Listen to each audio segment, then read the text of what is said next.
peur d'aller vers une réalité, que la réalité c'est le constat d'échec, c'est tout. C'est ça la réalité.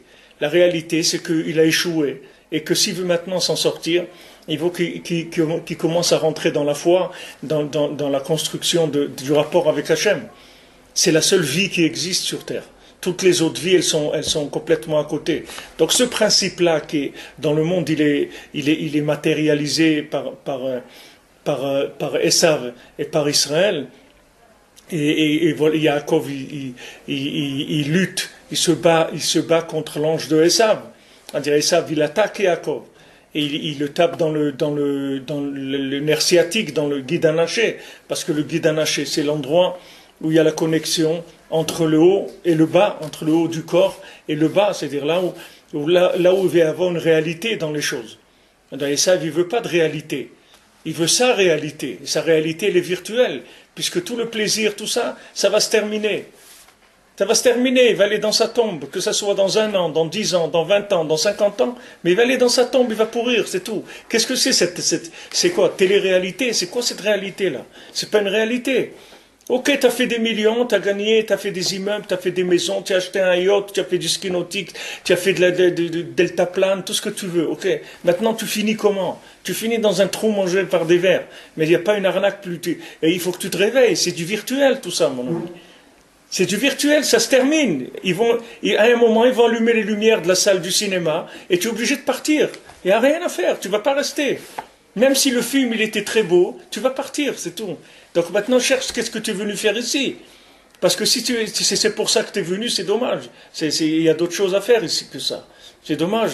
C'est de passer une vie comme ça, à souffrir un truc et tout, pour arriver à quoi? Finir dans une tombe, mais il faut être fou pour vivre comme ça. Alors maintenant, ce que Hachem il a créé, c'est pour que tu te construises. Il t'a donné. Alors maintenant, comment il va te construire? C'est qu'à chaque fois que tu vas construire, il va te le détruire. Parce qu'à chaque fois que tu vas construire, tu vas t'installer. Dès que tu vas t'installer, tu vas arrêter de progresser. Et si tu arrêtes de progresser, tu vas régresser automatiquement. Donc Hachem, il te casse ce que tu as. Mais c'est pas pour te casser, c'est uniquement pour construire. C'est soter almenat livnot. Shabbat c'est chayav. C'est-à-dire quelqu'un qui casse pour construire, il est chayav. Quelqu'un qui casse quelque chose, il y a une table ou un truc, il la casse pour construire quelque chose. Il est chayav de construire. Il n'est pas quoi chayav de casser. Parce que casser, c'est rien. Lui, son intention, c'est de construire.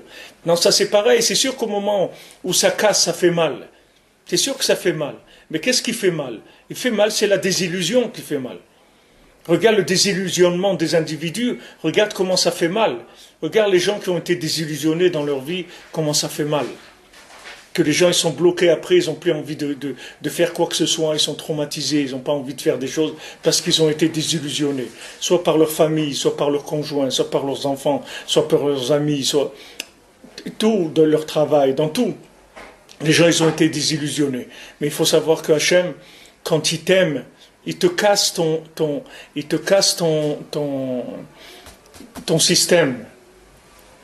La Gemara, elle dit, si quelqu'un il est passé 40 jours et il n'a pas eu des problèmes, il doit un petit peu vérifier la connexion Internet parce que peut-être qu'il n'est plus dans le réseau. Parce que s'il était dans le réseau, il aurait reçu quelques claques.